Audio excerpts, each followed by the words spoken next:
ಇವತ್ತಿನ ದಿನ ಚರ್ಚೆ ಮಾಡೋಣವೇ? ಎಲ್ಲರೂ ಸಜ್ಜಾಗಿ ಬಂದಿದ್ದೀರಾ? ಆಯ್ತು, ಕೂತ್ಕೊಳ್ಳಿ.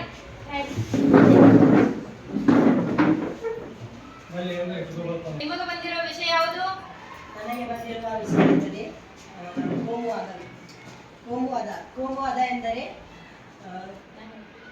ಧರ್ಮದ ಆಧಾರದ ಮೇಲೆ ವಿಭಜನೆ, ಸಮಾಜದ ವಿಭಜನೆ ಹಾಗೂ ಆ ನೆಲೆಯಲ್ಲಿ ಗುರುತಿಸಿಕೊಂಡ ಹಿತಾಸಕ್ತಿಯನ್ನು ಬೆಳೆಸಿಕೊಳ್ಳುವುದೇ ಕೋಮುವಾದ. ಇದನ್ನು ಮತೀಯವಾದ ಎಂದು ಸಹ ಕರೆಯುತ್ತಾರೆ. ಕೋಮುವಾದದಿಂದ ಭಾರತದಲ್ಲಿ ಆದ ದುಷ್ಪರಿಣಾಮಗಳು: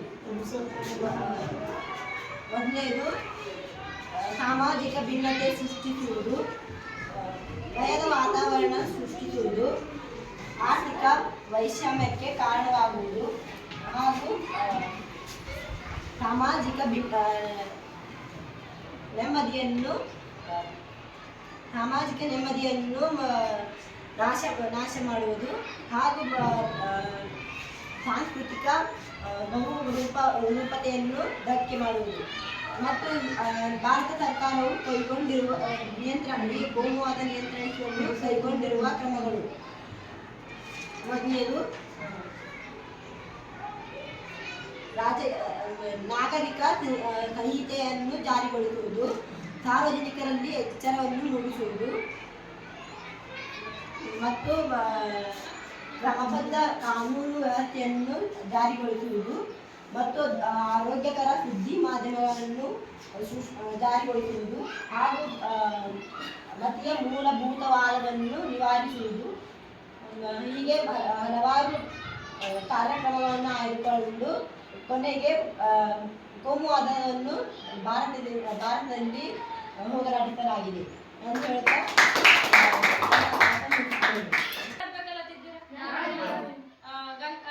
ಗೌರಮ್ಮ ಅವರೇ, ನೀವು ಹೇಳ್ತೀರಾ? ನಾನು ಪ್ರಾದೇಶಿಕವಾದವನ್ನು ಹೇಳಲು ಇಚ್ಛಿಸುತ್ತೇನೆ. ಪ್ರಾದೇಶಿಕವಾದ ಎಂದರೆ ತಾವು ವಾಸಿಸುವ ಪ್ರದೇಶವನ್ನು ಅತ್ಯಂತ ಗಾಢವಾಗಿ ಪ್ರೀತಿಸಿ ಅಭಿಮಾನ ಬೆಳೆಸಿಕೊಂಡರೆ ಅದನ್ನು ಪ್ರಾದೇಶಿಕವಾದ ಎನ್ನುವರು. ಪ್ರಾದೇಶಿಕವಾದಕ್ಕೆ ನಿವಾರಣೆ ಮಾಡಲು ಹಲವಾರು ಸಮಿತಿಗಳು ರಚನೆಗೊಂಡಿವೆ. ಅವುಗಳಲ್ಲಿ ಡಾಕ್ಟರ್ ಡಿ.ಎಂ. ನಂಜುಂಡಪ್ಪ ಗೌಡ ಸಮಿತಿ ರಚಿಸಲಾಗಿದೆ ಹಾಗೂ ಮಲೆನಾಡು ಅಭಿವೃದ್ಧಿ ಸಮಿತಿ ಕೂಡ ರಚಿಸಲಾಗಿದೆ. ಹೈದರಾಬಾದ್ ಕರ್ನಾಟಕ ಅಭಿವೃದ್ಧಿ ಸಹ ರಚನೆಗೊಂಡಿದೆ. ಪ್ರಾದೇಶಿಕವಾದ ಉಂಟಾಗಲು ಹಲವು ಕಾರಣಗಳಿಂದ ಪ್ರಾದೇಶಿಕವಾದ ಉಂಟಾಗುತ್ತದೆ. ಅದರಲ್ಲಿ ಸಾಮಾಜಿಕ ಕಟ್ಟುಪಾಡುಗಳು, ಭೌಗೋಳಿಕ ಪರಿಸರ, ಆರ್ಥಿಕ ವಿಚಾರಗಳು, ಹೀಗೆ ಹಲವಾರು ಕಾರಣಗಳಿಂದ ಪ್ರಾದೇಶಿಕವಾದ ಉಂಟಾಗುತ್ತದೆ. ಅದರಿಂದ ಆಗುವ ಪರಿಣಾಮಗಳು: ಪ್ರಾದೇಶಿಕವಾದವು ರಾಷ್ಟ್ರೀಯವಾದಕ್ಕೆ ವಿರುದ್ಧವಾಗಿದೆ. ಪ್ರಾದೇಶಿಕವಾದವು ಅಂತಾರಾಜ್ಯ ಗಡಿ ಸಮಸ್ಯೆ, ಅಂತಾರಾಜ್ಯ ನದಿ ನೀರಿನ ಸಮಸ್ಯೆ ಮೊದಲಾದವು ತಡೆ ತೋರಬಹುದಾಗಿದೆ. ಸಂಕುಚಿತ ಪರಿಧಿಯ ಪ್ರಾದೇಶಿಕವಾದವು ರಾಷ್ಟ್ರೀಯ ಏಕತೆ ಮತ್ತು ಹಿತಾಸಕ್ತಿಗಳಿಗೆ ಹಾನಿ ಉಂಟು ಮಾಡುತ್ತದೆ.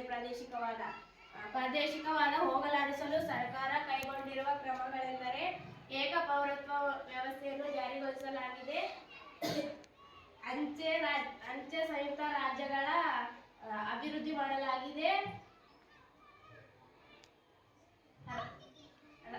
ಹಿಂದುಳಿದ ರಾಜ್ಯಗಳಿಗೆ ಅಭಿವೃದ್ಧಿಗೆ ಒತ್ತು ನೀಡಲಾಗಿದೆ. ಹೀಗೂ ಸರ್ಕಾರ ಹಲವು ಕ್ರಮಗಳನ್ನು ಕೈಗೊಂಡಿದೆ. ಇಷ್ಟೇ ಹೇಳಿ ನನ್ನ ಮಾತನ್ನು ಹಾಗೆ ನೆಕ್ಸ್ಟ್ ಯಾರು ಹೇಳ್ತೀರಾ? ರೇಣುಕಾ, ನೀ ಹೇಳ್ತೀಯಾ? ಹೇಳು. ನಿನಗೆ ಬಂದಿರುವ ವಿಷಯ ಯಾವುದು? ಬಡತನದ ಬಗ್ಗೆ ನಿಮಗೆ ಏನು ಅನಿಸ್ತಿದೆ? ಬಡತನ ಎಂಬುದು ಭಾರತದಲ್ಲಿ ಅತ್ಯಂತ ದೊಡ್ಡ ಸಮಸ್ಯೆ ಆಗಿದೆ. ಭಾರತದಲ್ಲಿ ಬಡತನ ಎಂಬುದರ ಬದಲು ದಾರಿದ್ರ್ಯ ಎಂದು ಅನ್ನಬಹುದು. ಬಡತನ ಎಂದರೆ ಜನರಿಗೆ ಸರಿಯಾದ ರೀತಿಯಲ್ಲಿ ಆಹಾರ, ಬಟ್ಟೆ, ವಸತಿ ಸೌಕರ್ಯಗಳನ್ನು ಪಡೆದೇ ಸಂಕಷ್ಟವನ್ನು ಪಡುವುದನ್ನು ಬಡತನ ಎನ್ನುವರು. ಬಡತನವನ್ನು ಭಾರತ ಸರ್ಕಾರವು ನಿವಾರಿಸಬೇಕೆಂದು ಹಲವಾರು ಕಾರ್ಯಕ್ರಮಗಳನ್ನು ಕೈಗೊಂಡಿದೆ. ಅದರಲ್ಲಿ ಗ್ರಾಮೀಣ ಪ್ರದೇಶದಲ್ಲಿ ಉದ್ಯೋಗಾವಕಾಶವನ್ನು ನೀಡುವುದು, ಉದ್ಯೋಗ ಖಾತ್ರಿ ಯೋಜನೆಯನ್ನು ಗ್ರಾಮೀಣ ಭಾಗದಲ್ಲಿ ರೂಪಿಸಿದೆ. ಪ್ರಧಾನ ಗ್ರಾಮೋದಯ ಯೋಜನೆಯನ್ನು ಸಹ ಗ್ರಾಮೀಣ ಭಾಗದಲ್ಲಿ ಅತಿ ಹೆಚ್ಚಿನ ಜನರಿಗೆ ಸಹಾಯ ಮಾಡಲು ಭಾರತ ಸರ್ಕಾರವು ಬಹಳ ಒತ್ತು ನೀಡಿದೆ. ಹಾಗೆ ಬಡತನವು ಉಂಟಾಗಲು ಭಾರತದಲ್ಲಿ ಯಾವ ಯಾವ ಕಾರಣಗಳಿಂದ ಬಡತನ ಉಂಟಾಗುತ್ತೆಂದರೆ ಬಡತನದಿಂದ ನಿರುದ್ಯೋಗಗಳು ಉಂಟಾಗ್ತದ, ನಿರುದ್ಯೋಗದಿಂದ ಬಡತನವೇ ಉಂಟಾಗ್ತದ, ಅನಕ್ಷರತೆಯಿಂದ ಬಡತನ ಉಂಟಾಗ್ತದೆ. ವರದಕ್ಷಿಣೆ ಅಂದರೆ ಮನೆಯಲ್ಲಿ ಹೆಣ್ಮಗು ಇರುವಾಗ ಅದನ್ನು ಮದುವೆ ಮಾಡಿ ಕೊಟ್ಟಾಗ ಅವರಿಗೆ ಅಲ್ಲಿ ವರದಕ್ಷಿಣೆ ಕೊಟ್ಟಾಗ ಅವರಿಗೆ ಬಡತನ ಉಂಟಾಗ್ತದ. ಮತ್ತು ಬಡತನ ಹೀಗೆ ಹಲವು ಸಮಸ್ಯೆಗಳಿಂದ ಬಡತನ ಉಂಟಾಗುತ್ತದೆ.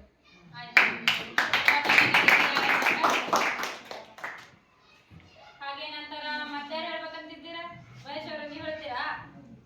ನಿಮಗೆ ಬಂದಿರುವ ವಿಷಯ ಯಾವುದು? ಭ್ರಷ್ಟಾಚಾರ. ಆ ಭ್ರಷ್ಟಾಚಾರದ ಬಗ್ಗೆ ನಿಮಗೇನು ಅಭಿಪ್ರಾಯ ಇದೆ? ಭ್ರಷ್ಟಾಚಾರವು ಭಾರತದ ಒಂದು ಪ್ರಮುಖ ಪಿಡುಗಾಗಿದೆ. ಭ್ರಷ್ಟಾಚಾರ ಎಂದರೆ ಲಂಚ ಅಥವಾ ಇನ್ಯಾವುದೇ ಕ್ರಮದಲ್ಲಿ ಕಾನೂನು ಬಾಹಿರವಾಗಿ ಹಣವನ್ನು ತೆಗೆದುಕೊಳ್ಳುವುದು ಅಥವಾ ಕೊಡುವುದನ್ನೇ ಭ್ರಷ್ಟಾಚಾರ ಎನ್ನುವುದು. ಲಾರ್ಡ್ ಕಾನ್ ವಾಲಿಸಮೆ ಹೇಳಿದ ಹಾಗೆ ಹಿಂದೂಸ್ತಾನದಲ್ಲಿರುವ ಪ್ರತಿಯೊಬ್ಬ ನಿವಾಸಿಯು ಭ್ರಷ್ಟನಾಗಿದ್ದಾನೆ ಎನ್ನುವ ವಾಕ್ಯ ಈಗ ನಿಜವಾಗುತ್ತಿದೆ. ಭಾರತದ ಮೂಲೆಗಳಲ್ಲಿ ಈಗ ಭ್ರಷ್ಟಾಚಾರ ಹೆಚ್ಚಾಗುತ್ತಿದೆ. ಭ್ರಷ್ಟಾಚಾರದಿಂದ ಪ್ರಾದೇಶಿಕವಾದ ಕೋಮುವಾದ ಹೆಚ್ಚಾಗುತ್ತಿದೆ. ಭ್ರಷ್ಟಾಚಾರವನ್ನು ನಿಯಂತ್ರಿಸಲು ಭಾರತ ಸರ್ಕಾರವು ಲೋಕಾಯುಕ್ತ ಹಾಗೂ ಲೋಕಪಾಲದಂಥ ಸಂಸ್ಥೆಗಳನ್ನು ರೂಪಿಸಿದೆ. ಹಾಗೆ ನೆಕ್ಸ್ಟ್ ಪ್ರೇಮ, ನೀ ಹೇಳ್ತೀಯಾ? ನಿನಗೆ ಬಂದಿರುವ ವಿಷಯ ಯಾವುದು? ನನಗೆ ಬಂದಿರುವಂಥ ವಿಷಯ ಮಹಿಳೆಯರ ಸ್ಥಾನಮಾನ. ಅದರ ಬಗ್ಗೆ ನಿಮ್ಮ ಅಭಿಪ್ರಾಯ? ನಾನು ಹೇಳುವುದೇನೆಂದರೆ ಸ್ವಾತಂತ್ರ್ಯ ಪೂರ್ವದಲ್ಲಿಯೂ ಮಹಿಳೆಯರ ಸಾಧನೆಗಳನ್ನು ಗುರುತಿಸಬಹುದಾಗಿದೆ. ಅದರಲ್ಲಿ ಝಾನ್ಸಿ ರಾಣಿ ಲಕ್ಷ್ಮೀಬಾಯಿ, ಕಿತ್ತೂರು ರಾಣಿ ಚೆನ್ನಮ್ಮ, ಅಂಬಿಸೆ ಹಲವಾರು ಮುಂತಾದವರು ಅಲ್ಲಿ ಸ್ಮರಿಸಿದ್ದಾರೆ.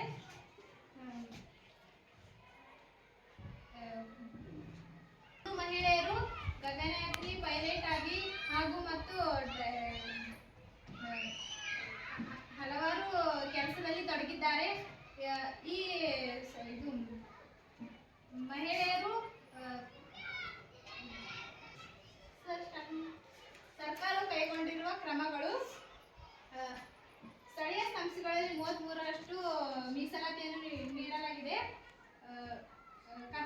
ಕರ್ನಾಟಕ ಇದು ಮಹಿಳಾ ಕರ್ನಾಟಕ ಕಲ್ಯಾಣ ಕರ್ನಾಟಕ ಮಕ್ಕಳ ರಚನೆಯನ್ನು ಮತ್ತು ಮಕ್ಕಳ ಕಲ್ಯಾಣ ಇಲಾಖೆ ಸ್ಥಾಪನೆ ಮತ್ತು ಸ್ವ ಉದ್ಯೋಗಕ್ಕಾಗಿ ಸಾಲ ಮತ್ತು ಸಬ್ಸಿಡಿಯನ್ನು ನೀಡಲಾಗಿದೆ. ಮತ್ತು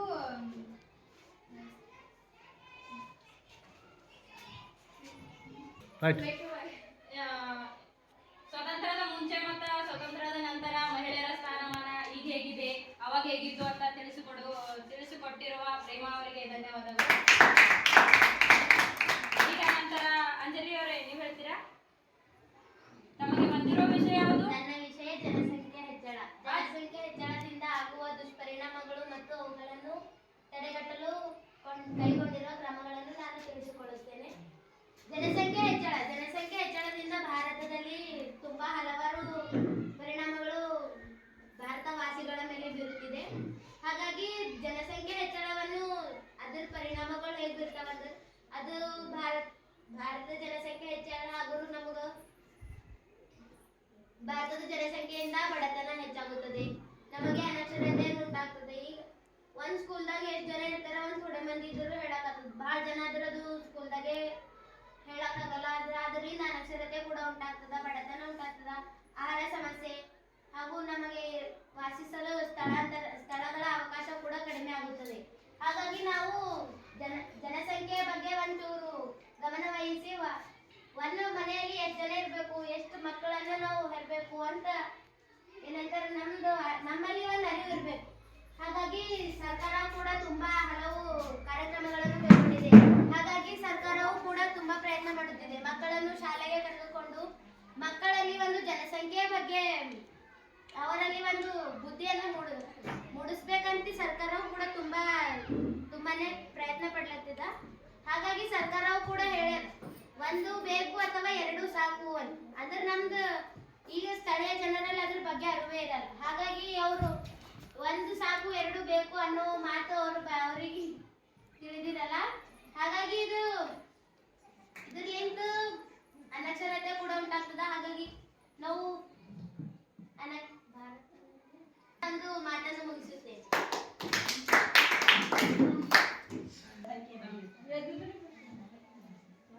ಜನಸಂಖ್ಯೆಯ ಒಂದು ವಿಷಯದ ಕುರಿತು ಮಾತನಾಡಿದ ಅಂಜಲಿ ಅವರಿಗೆ ಧನ್ಯವಾದಗಳು.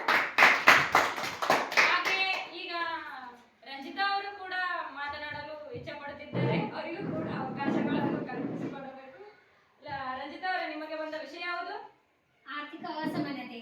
ಆ ಆರ್ಥಿಕ ಅಸಮಾನತೆ ಬಗ್ಗೆ ತಮ್ಮ ಅಭಿಪ್ರಾಯವನ್ನು ತಿಳಿಸ್ತೀರಾ? ಆರ್ಥಿಕ ಅಸಮಾನತೆ ಅಂದ್ರೆ ನಮ್ಮ ಭಾರತದಲ್ಲಿ ಬಹಳ ಕಂಡು ಬರ್ತಿದೆ. ಆರ್ಥಿಕ ಅಸಮಾನತೆ ಅಂದ್ರೆ ಒಂದು ಕಡೆ ಭೇದ ಭಾವ ಆಗಿರಬಹುದು. ನಮ್ಮ ಆರ್ಥಿಕ ತಿಳ್ಕೊಂಬರ್ಕಿಂತ ಮುಂಚೆ ಸಮಾನತೆ. ಸಮಾನತೆ ಅಂದ್ರೆ ನಮಗೆ ಎಲ್ಲ ಕಾಲಿ ನಮಗೆ ಸಮಾನವಾಗಿ ನೋಡ್ಕೊಳ್ಳೋದು. ಅಸಮಾನತೆ ಅಂದ್ರೆ ನಮಗೆ ಭೇದ ಭಾವ ಉಂಟಾಗೋದು. ಒಬ್ರ ಮೇಲು ಒಬ್ರ ಕೇಳು ಒಬ್ರ ಜಾತಿ ಭೇದ ಭಾವ ಅದು ಮಾಡುವುದು. ಆರ್ಥಿಕವಾಗಿ ನಾವು ಒಂಥರ ಬಡತನದಲ್ಲಿ ನೋಡ್ಕೋಬಹುದು. ಬಡತನದಲ್ಲಿ ನಮಗೆ ಸ್ಕೂಲಿಗೆ ಬರೋದಾಗ್ಲಿ ಒಂದೊಂದು ಥರ ನಮಗೆ ಆಗಲ್ಲ. ಅಲ್ಲಿ ಸಮಸ್ಯೆ ಉಂಟಾಗ್ತದೆ. ಒಂದು ಬ್ಯಾಗ್ ತಗೊಂಬೋದಲ್ಲಿ, ಪುಸ್ತಕಗಳನ್ನು ತಗೊಂಬೋದಲ್ಲಿ ಅಲ್ಲಿ ಸಮಸ್ಯೆಗಳನ್ನು ಉಂಟಾಗ್ತದೆ. ಮತ್ತು ಗ್ರಾಮೀಣ ಪ್ರದೇಶದಲ್ಲಿ ಹೋದಾಗ ಶ್ರೀಮಂತರ ಬಳಿ ಇರ್ತದೆ. ಏಕೆಂದರೆ ಶ್ರೀಮಂತರು ಹೆಚ್ಚಿಗಾಗಿ ಬಿಳಿ ಬಟ್ಟೆಗಳನ್ನು ಹೆಚ್ಚಿಗೆ ಧರಿಸ್ತಾರೆ. ಬಿಳಿ ಬಟ್ಟೆಗಳನ್ನೇ ಹಾಕೊಂಡು ಹೊರಗೆಲ್ಲ ಬರ್ತಾರೆ. ಆಗ ಬಡವರು ಅಲ್ಲಿ ಒಂದು ಕೃಷಿಗೆ ಹೋಲತ್ರ ಭೀ ಒಂದೇ ಬಟ್ಟೆ, ಒಂದು ಊರಿಗೆ ಹೋಲತ್ರ ಭೀ ಒಂದೇ ಬಟ್ಟೆ ಆಗಿರ್ತದ. ಅದಕ್ಕೆ ಅಲ್ಲಿ ಬಡವರು ಮತ್ತು ಶ್ರೀಮಂತರ ನಡುವೆ ಬಹಳ ಕಂಡು ಬರ್ತದೆ ಇದು ಆರ್ಥಿಕ ಅಸಮಾನತೆ. ಶ್ರೀಮಂತರು ಒಂದು ಕಡೆ ಹೇಳ್ಬೇಕಾದ್ರೆ ಗ್ರಾಮೀಣ ಪ್ರದೇಶದಲ್ಲಿ ಸ್ಕೂಲಿಗೆ ಹೋಗೋದು. ಆ ಸ್ಕೂಲಿಗೆ ಹೋಗ್ಬೇಕಾದ್ರೆ ನಮಗೆ ಬಹಳ ಸಮಸ್ಯೆ ಆಗ್ತದೆ. ಅಲ್ಲಿ ಅಸಮಾನತೆ ಕಾಣ್ತದೆ. ಆದರೆ ಅಲ್ಲಿ ಪ್ರೈವೇಟ್ ಸ್ಕೂಲ್ನಾಗ ಅಸಮಾನತೆ ಕಾಣೋದೇ ಇಲ್ಲ. ಅಲ್ಲಿ ಎಲ್ಲ ಸಮಾನತೆ ಆಗಿರ್ತದೆ. ಮತ್ತು ನಾವು ಆರ್ಥಿಕ ಅಸಮಾನತೆ ಅಂದ್ರೆ ಬಹಳ ನಮ್ಮ ದೇಶದಲ್ಲೇ ಕಾಣ್ತೇವೆ. ಹೆಚ್ಚಿಗೆ ಭಾರತದಲ್ಲೇ ಕಾಣ್ತೇವೆ. ಬೇರೆ ದೇಶ ಹೋಲಿಸಿರೋ ಅಷ್ಟು ಜನ ಕಾಣಲ್ಲ. ಹೆಚ್ಚಾಗಿ ನಮ್ಮ ಭಾರತ ದೇಶದಲ್ಲೇ ಕಾಣುತ್ತೇವೆ. ಆರ್ಥಿಕ ಅಸಮಾನತೆಯ ಬಗ್ಗೆ ಸವಿಸ್ತಾರವಾಗಿ ಹೇಳಿರುವ ರಂಜಿತಾ ಅವರಿಗೆ ಧನ್ಯವಾದಗಳನ್ನು ಹೇಳ್ತಾ ಈಗ ನಾವು ನಮ್ಮ ವಿಷಯದ ಬಗ್ಗೆ ವಿಸ್ತಾರವಾಗಿ ಹೇಳಬೇಕು. ತಮ್ಮ ವಿಷಯದ ಬಗ್ಗೆ ನೀವು ಹೇಳಕ್ ಇಷ್ಟಪಡ್ತೀನಿ. ನನಗೆ ಬಂದಿರೋ ವಿಷಯ ಏನಂತಂದ್ರೆ ಅನಕ್ಷರತೆ. ಅನಕ್ಷರತೆ ಎಂಬುದು ನಮ್ದು ಭಾರತದಲ್ಲಿ ಬಹುದೊಡ್ಡ ಸಮಸ್ಯೆ ಆಗಲ್ಲ. ಮೂಲ ಒಂದು ಕಾರಣ ಯಾವುದಂದ್ರೆ ನಮ್ಮ ಭಾರತ ಪ್ರಗತಿಯಿಂದ ಹಿಂದುಳಿಲಕ್ಕಂದ್ರೆ ಅನಕ್ಷರತೆ ಅಂತ ಕೂಡ ನಾವು ಹೇಳ್ಬೋದು. ಯಾಕಂತ ಹೇಳಿ ನಮಗೆ ಎಲ್ಲರಿಗೂ ಗೊತ್ತದ. ಅನಕ್ಷರತೆ ಏನಂತಾರೆ ಹೆಂಗ ಉಂಟಾಗ್ತದ ಅಂದ್ರೆ ಅದಕ್ಕಾಗೋ ಕಾರಣಗಳೇನು, ಅನಕ್ಷರತೆ ಉಂಟಾಗಲು ಕಾರಣಗಳು ಯಾವ್ಯಾವ ಅಂದ್ರೆ ಮಕ್ಕಳ ದುಡಿಮೆ ಆಗಿರ್ಬೋದು, ಬಾಲ್ಯ ವಿವಾಹ ಆಗಿರ್ಬೋದು, ಚಿಕ್ಕ ಮಕ್ಕಳ ಲಾಲನೆ ಪಾಲನೆಗೆ ಹಿರಿಯ ಮಕ್ಕಳನ್ನ ಬಳಸಿಕೊಳ್ಳೋದಾಗಿರ್ಬೋದು, ವಲಸೆ ಹೋಗುವಿಕೆ ಆಗಿರ್ಬೋದು, ಬಡತನ ಕೂಡ ಈ ಅನಕ್ಷರತೆಗೆ ಕಾರಣ ಉಂಟಾಗ್ತದೆ. ಬಡತನ ಹೆಂಗಂದ್ರ ನಮಗ ಆರ್ಥಿಕ ಸಮಾನತೆ, ಆರ್ಥಿಕ ಒಂದು ಸಮಾನತೆ ಹೆಂಗಂದ್ರ ನಮ್ಮ ಹತ್ರ ದುಡ್ಡಿರಲ್ಲ. ನಾವು ಹೈಯರ್ ಎಜುಕೇಶನ್ ಅಂದ್ರೆ ಮುಂದಿನ ಒಂದು ಶಿಕ್ಷಣಕ್ಕೆ ಹೋಗ್ಬೇಕಾದ್ರ ನಮ್ಗೆ ಒಳ್ಳೆ ಒಳ್ಳೆ ಕಾಲೇಜಿನಲ್ಲಿ ಅಡ್ಮಿಷನ್ ಮಾಡ್ಬೇಕಾದ್ರ ನಮಗ ಹಣದ ಒಂದು ಕೊರತೆ ನಮಗ ಬರ್ತದಿಲ್ಲ. ಅಂದ್ರೆ ಹಣ ನಾವು ಯಾವ್ದೇ ಒಂದು ಕೆಲಸ ಮಾಡ್ಬೇಕಾದ್ರೆ ಹಣ ಬೇಕೇ. ನಾವು ಇಲ್ಲಿಂದ ಮತ್ತೊಂದು ಊರಿಗೆ ಹೋಗ್ಬೇಕಾದ್ರೂ ಭೀ ಹಣ ಬೇಕು. ಹೀಗಾಗಿ ಆರ್ಥಿಕ ಸಮಾನತೆ ಬಡತನ ಕಾರಣ ಆಗ್ತದ. ಬಡತನದಿಂದ ನಮ್ಮ ಅನಕ್ಷರತೆಯನ್ನು ಕಾರಣ ಆಗ್ತದೆ. ಯಾಕಂದ್ರೆ ನಮ್ಗೆ ಹೆಚ್ಚಿಗೆ ಗೊತ್ತಾಗಲ್ಲ. ನಾವು ಹಳ್ಳಿ ಜನರಲ್ಲಿ ನೋಡ್ಬೋದಂದ್ರೆ ಬಹಳಷ್ಟು ಜನ ಅನಕ್ಷರತೆಯನ್ನು ಕೂಡಿರ್ತಾರ. ಅದೇ ತರ ನಮ್ಮ ಸ್ವಾತಂತ್ರ್ಯದ ನಂತರ ಸಾಕ್ಷರತೆ ಪ್ರಮಾಣ ಎಷ್ಟಿತ್ತಂದ್ರೆ ಕೇವಲ 12% ಸಾಕ್ಷರತೆ ಪ್ರಮಾಣ ಇತ್ತು. ಆದರೆ 2001ರ ಜನಗಣತಿಯ ಪ್ರಕಾರ ಎಷ್ಟಾಗಿದೆ ಅಂದ್ರೆ 66%, ಅಂದ್ರೆ 66%ರಷ್ಟು ಸಾಕ್ಷರತೆಯ ಪ್ರಮಾಣ ನಮ್ಮ ಭಾರತ ದೇಶದಲ್ಲಿ ಮುಂದುವರೆದಿದೆ. ಅದೇ ತರ 2011ರಲ್ಲಿ ನಡೆದ ಜನಗಣತಿಯ ಪ್ರಕಾರ 74%ರಷ್ಟು ಸಾಕ್ಷರತೆ ಪ್ರಮಾಣ ಹೆಚ್ಚಿಗಾಗಿದೆ. ಅಂದ್ರೆ ದಿನೇ ನಮ್ಮ ಸಾಕ್ಷರತೆಯ ಪ್ರಮಾಣ ಹೆಚ್ಚಿಗೆ ಆಗ್ತಾನೆ ಬಂದಿದೆ.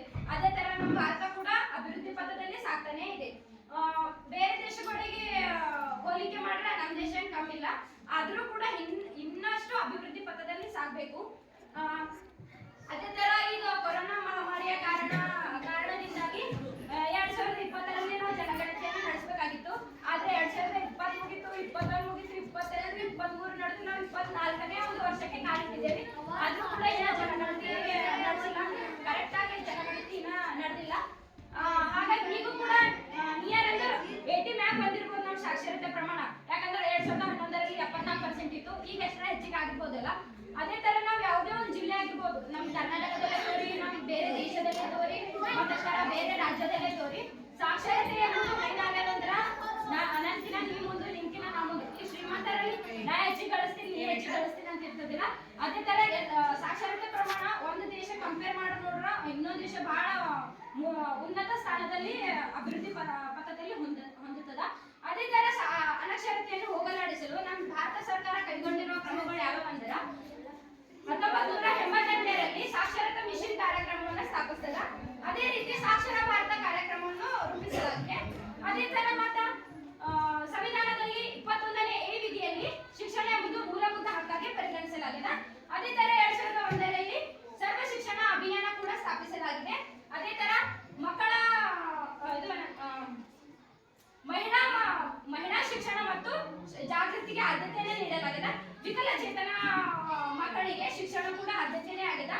ಅದೇ ತರ 6ರಿಂದ 14 ವರ್ಷದ ಮಕ್ಕಳಿಗೆ ಕಡ್ಡಾಯ ಶಿಕ್ಷಣ ದೊರಕಿಸಿಕೊಡ್ಬೇಕಂತ ಹೇಳಿ ನಮ್ದು ಏನಂತಾರೆ ಪೋಷಕರದು ಕರ್ತವ್ಯ ಆಗಿದೆ. ಅದೇ ತರ 2009ರಲ್ಲಿ ಶಿಕ್ಷಣ ಒಂದು ಮೂಲಭೂತ ಹಕ್ಕು ಎಂಬ ಕಾಯ್ದೆಯನ್ನು ಜಾರಿಗೆ ತರಲಾಗಿದೆ. ಇಷ್ಟೇ ಹೇಳಿ ನನ್ನ ಮಾತುಗಳನ್ನು ಮುಗಿಸುತ್ತೇನೆ.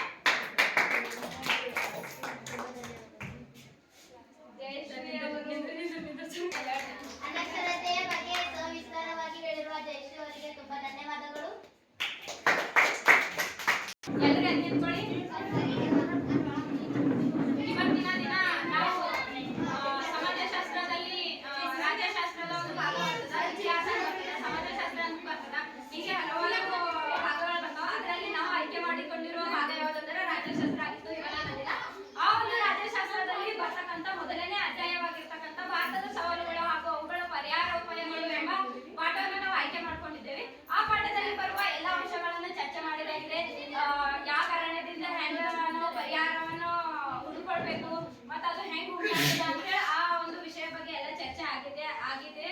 ಅದೇ ತರ ತಮಗೆಲ್ಲರಿಗೂ ತಿಳಿದಿದೆ ಅನ್ಕೋತೀನಿ. ಅದೇ ತರ ಈ ಒಂದು ಕಾರ್ಯಕ್ರಮವನ್ನು ಇಲ್ಲಿಗೆ ಮುಕ್ತಾಯ ಮಾಡ್ಬೇಕಲ್ಲ.